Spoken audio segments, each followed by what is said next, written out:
আসসালামু আলাইকুম বন্ধুরা, আপনারা বিভিন্ন বই পুস্তকে বা সিনেমায় একটি লাভ স্টোরি দেখে থাকবেন বা পড়ে থাকবেন। সেটা হলো লাইলি আর মজনু লাভ স্টোরি। অবাক হওয়ার বিষয় হলো, আমরা যেই শহরে থাকি এই শহরেই প্রাচীনকালে ওই ঘটনাটি সংঘটিত হয় এবং আজকে আমরা ওই জায়গাটাই দেখার জন্য যাচ্ছি। আমরা যেখানে থাকি সেখান থেকে প্রায় 60 কিলোমিটার দূরে জায়গাটি অবস্থিত। যাওয়ার পর আমরা দেখলাম চারপাশে উঁচু উঁচু পাহাড়। পাহাড়ের উপরে ওঠার পর নিচে থাকা গাড়িগুলো খুব ছোট দেখাচ্ছিল। চিকন সিঁড়ি ধরে আমরা ধীরে ধীরে উপরে উঠছিলাম সতর্কতার সাথে। সেই সঙ্গে প্রচণ্ড বাতাস বইছিল, আর সূর্যের তাপ যেন তীব্রতায় চারপাশকে দগ্ধ করে দিচ্ছিল।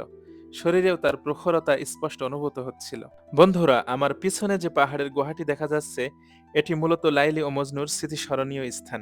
এখানে অনেক মানুষ ভ্রমণে আসেন গুহাটি ঘুরে দেখতে। এখান থেকে আরেকটু উপরে উঠলে একটি অসাধারণ মালভূমি দেখা যাবে।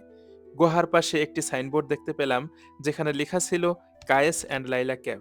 চলুন আপনাদেরকে উপরটা একটু ঘুরে দেখাই।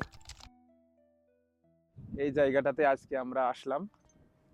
আমাদের সাইমন আছে, প্রান্ত আছে, মুক্ত, সবাই আসছি কিছুক্ষণ পূর্বে। তো আমি সিঁড়ি বেয়ে উপরে উঠে পড়েছি এখন। আর এই জায়গাটা দেখেন কি পরিমাণে বাতাস আজকে। আর এখান থেকে এই যেখানে আমরা গাড়িটা রেখেছি নিচেই ছোট ছোট দেখা যাচ্ছে। হ্যাঁ, ওই যে ওদিকে রাস্তা আছে, দেখায় আপনাদের একটু। দেখেন সবাই ভিডিও করছে ওদিকে। এই যে আমাদের সাইমনরা ফটো তুলতে ব্যস্ত সবাই। দেখেন এখান থেকে খেজুর গাছগুলো কত ছোট ছোট দেখা যায়।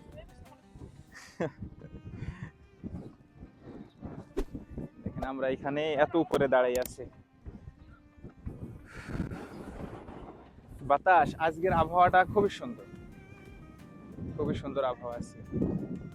এই উপরটা সমতল, তবে এটা কিন্তু যে যেখানে আমরা গাড়ি পার্কিং করে রেখেছি তার থেকে কিন্তু অনেক উপরে কিন্তু এটা। আমি আর মাসুম এই যে পাশে এই যে যে গাছটা দেখা যাচ্ছে, মনে করলাম হয়তো দূর থেকে দেখে ভাবলাম যে গাছটার নিচে হয়তো একটু বসা যাবে ছায়ায়। তো গাছটা খুবই ছোট ঝোপ। আর এই দেখো মাসুম, এই যে মরুভূমির ভিতরে সব এই যে এই গাছ কাটাওয়ালা, আপনাদেরকে একটু ক্লোজ করে দেখাই। কাটাওয়ালা এই উদ্ভিদটা মরুভূমিতে বোঝায়, বুঝেছো মাসুম?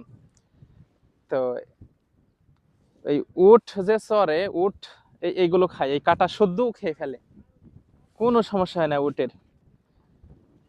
তো এখানে তো বসা যাবে না।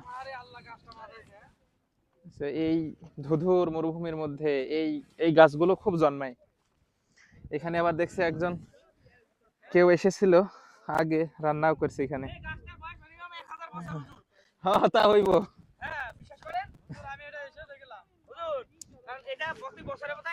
সামান্য কিছু পাতা বাড়ে। আজীব এক সৃষ্টি আল্লাহর। এক এক জায়গার মহত্ব এক এক রকম।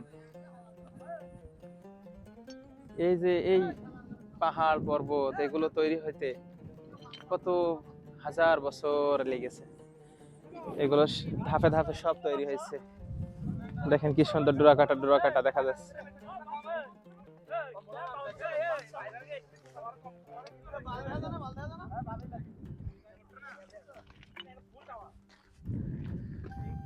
এই জায়গাটার নাম অনুসারে এই লাইলা, বিশেষ করে লাইলা আফলাজ এই শহরের নাম। গুগল ম্যাপে শুধু লাইলা কথাটা আসে, লাইলা। আবার এই রাস্তার সাইনবোর্ডে লেখা থাকে যে লাইলা 30 কিলোমিটার, লাইলা 30 কিলোমিটার, লাইলা 50 কিলোমিটার, এভাবে সাইনবোর্ডও লেখা থাকে। এই দেখেন এখন আমাদেরকে ওই নিচে নেমে যেতে হবে, ওখানে গাড়ি আছে।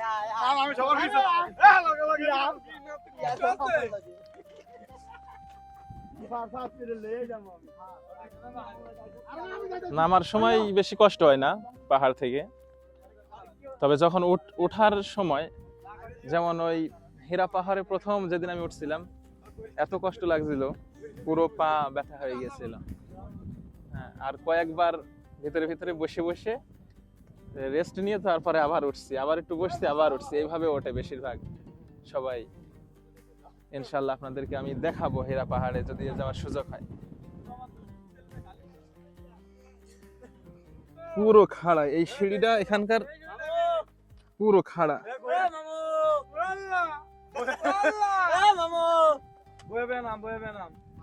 কি অবস্থা?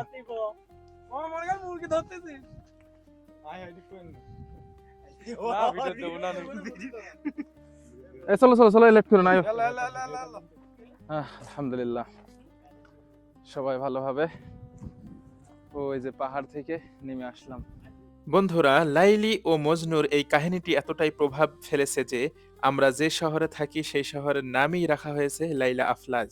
শুধু তাই নয়, এই শহরে বিভিন্ন স্কুল, কলেজ, ইউনিভার্সিটি, এমনকি রাস্তাঘাটের নামেও লাইলার নাম যুক্ত করে নামকরণ করা হয়েছে। জানি না এই ঘটনার সত্যতা কতটুকু, তবে বলা হয় প্রাচীনকালে নজদ এলাকাতেই এই ঘটনা সংঘটিত হয়েছিল। আর আমরা যে শহরে থাকি সেটিও নজদ অঞ্চলের অন্তর্ভুক্ত। তাই হয়তো এটাই সেই ঐতিহাসিক স্থান, এমনটাই ধারণা করা হয়। সবাই ভালো থাকবেন প্রিয় ভাই ও বোনেরা। ইনশাল্লাহ আবার দেখা হবে পরবর্তী কোনো ভিডিওতে। আসসালামু আলাইকুম।